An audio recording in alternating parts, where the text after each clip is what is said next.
2 of the National Football League season, and our Oakland Raiders are officially 2-0 after beating the New York Jets 45-20 on Sunday. It's their first homestand of the year, and it went pretty well. Whenever you win by 25 points, I'll say you had a pretty good day. Now, before we get into the nitty-gritty and look at some of the stats from the game and some of the key takeaways from it, you got to look at this kind of game, and I don't really recall the Raiders having a blowout like this so emphatic in years and years. You'd have to go back to the 56 to 14 game against or 49 to 14 game against the Broncos in 2010 to see a performance that was just this one-sided in favor of the Raiders. And the thing about this game, and I mean the Raiders did have some pretty good blowouts last year. I think the game against Carolina comes to mind, the game against the Colts. But even in those, I mean, the Raiders let their opponents hang in there. They let them get, back in within, a touchdown or 10 points of tying the game late. But in this one, the Raiders dominated really from bell to bell. They, interesting stat about the season so far, the Raiders haven't trailed at all throughout the first 2 games of the season. They've been in control and stayed in control throughout the first 2 games of the year, which is pretty impressive. So really, never was this game really in jeopardy, I think. I mean, it was pretty competitive the first quarter, and I think up until the part where Johnny Holton got the fumble recovery on the botched kick return for the Jets. After that, it was just a blowout. It was just a one-way thrashing. But up until then, it was kind of close, but not really. So heading into halftime, it was 21-10 Raiders, and from there, it was just an absolute deluge of points. They scored 17 in the fourth quarter alone, which tells you just how good the Jets' defense is. So, yeah, it was very, very impressive. I think last year the Raiders wouldn't have probably won this game by 25 points. I mean, they would have won it for sure, but not by such a commanding lead. And that's part of the thesis, that we're going through building a great team. You go through the 4 phases, and I've brought this up a billion times before, but it's worth repeating. First year, when you have Derek Carr and Khalil Mack in 2014, you lose a lot.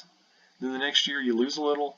Then you start winning a little, and then you start winning big. And this is the Roosters coming home to roost, basically, on that one. This is indicative. This is a very, very powerful offense. With the defenses getting better, this team can be legit. The rest of the NFL needs to take note. All right, so very, very quickly, we're going to look at some of the offensive numbers here. Nothing you really don't already know, but Derek Carr had another really good day, 23 for 28 for 230 yards, 3 touchdowns, no interceptions, wasn't sacked. Even better, you really got to give this a testament to the offensive line, because not only was Derek Carr not sacked yesterday, the Jets never even touched him. There were no quarterback hits registered for New York, which is a huge, huge deal. This left side is the best in pro football without question. And whenever you can keep Derek Carr standing upright and keep his jersey spotless, that is a good day. Outstanding performance by the O-line today. They deserve way more recognition. And I mean, they're already Pro Bowlers, but still, I mean, you got to give these guys a lot of dap for what they do. Rushing, well, obviously this makes the Raiders such a more multifaceted attack, because last year, I mean, the Raiders were scoring a bajillion, aerial yards, starting everything to Cooper and Crabtree and Seth Roberts. And that was fun, but as you can see here, this newfangled rushing offense definitely gives the Raiders an entirely new dimension. It's obvious by the fact that we have 3 different running backs scoring touchdowns in the game. Marshawn Lynch rumbled in for his first score as a Raider, which is huge. But the other thing you got to look at there is just how good the offensive line is at opening holes.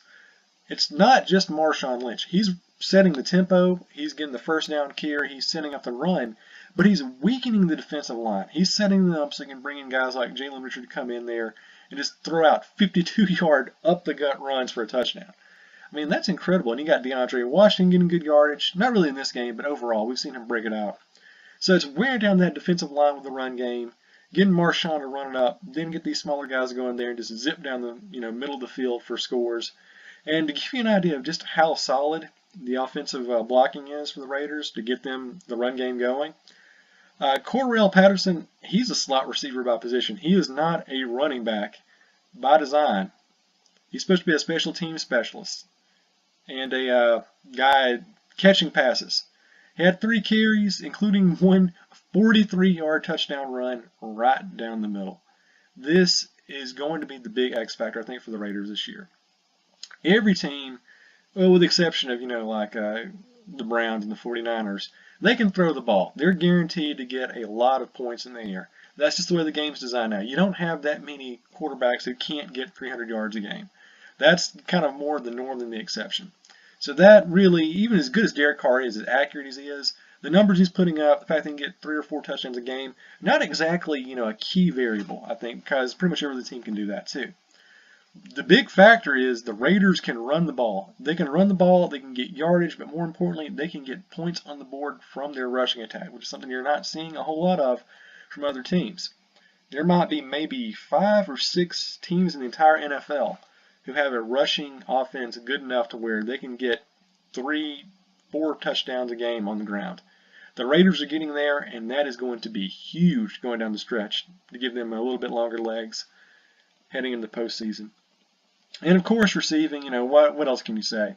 Michael Crabtree going out there and getting his 80 yards on 6 receptions, those 3 touchdowns reeled in, just making it look easy. Jalen Richard actually coming in as the second highest rated receiver for the Raiders, and he's a running back. And that's another thing about the Raiders that makes them very different from other teams in the league, is you're seeing this interchangeability, that you're seeing running backs who can catch the ball on these short scoops and shuttles, and you've even got some running backs who can go out there and be receivers. I mean, these are very, very multifaceted and dangerous guys who can play both ways, running the ball, catching the ball, and that makes them a very, very dynamic team.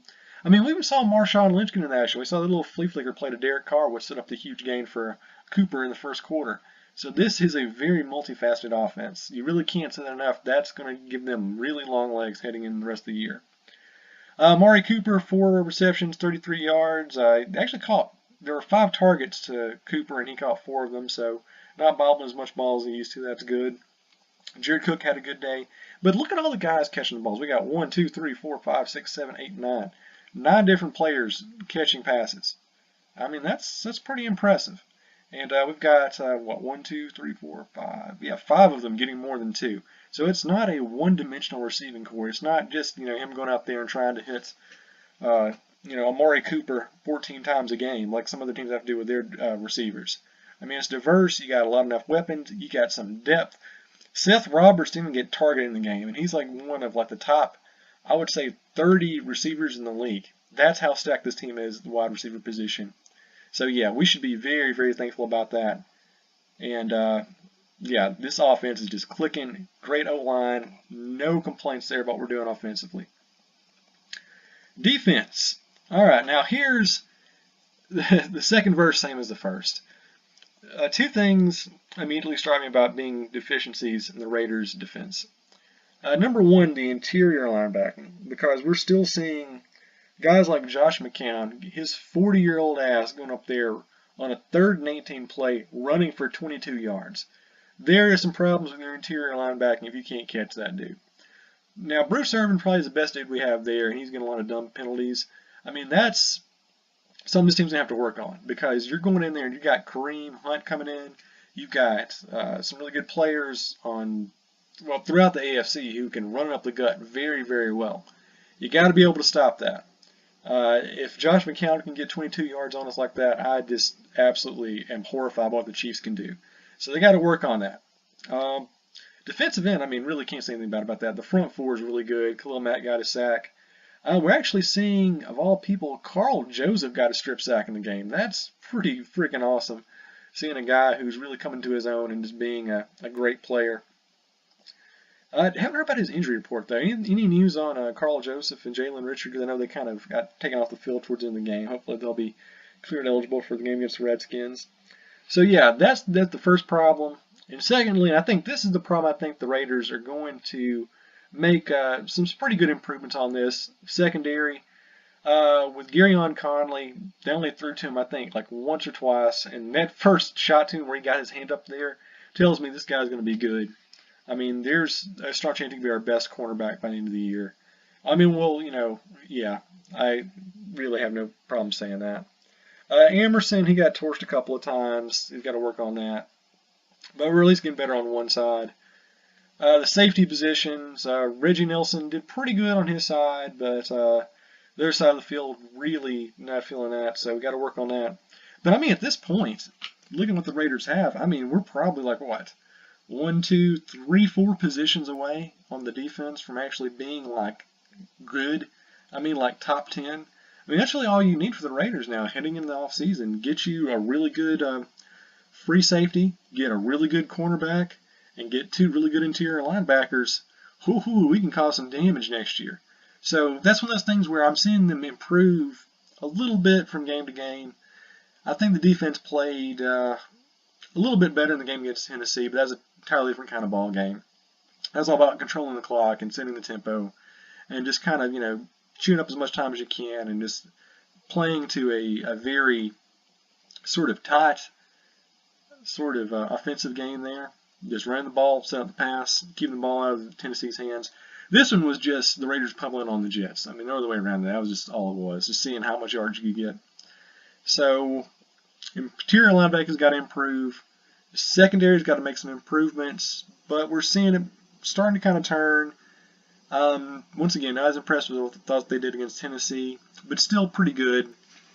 Only allowed 166 yards receiving, which isn't bad. I mean, that's probably better than average. 126 yards rushing, which is still probably a little bit too much for the team considering it's the Jets. But overall, can't complain. Special teams, well, we saw them go out there and force a fumble, which was great, and they put him in a scoring position late in the second. No complaints there. Tavaccio did pretty well now to all his field goals. He did have that one crappy kick, but now we're going to hold to him. Marquette King doing what Marquette King does on punting. So yeah, offense gets an A in my book. Special teams an A in my book. Defense, we're still working in that B minus C plus territory. That's the big one glaring weakness for the Raiders.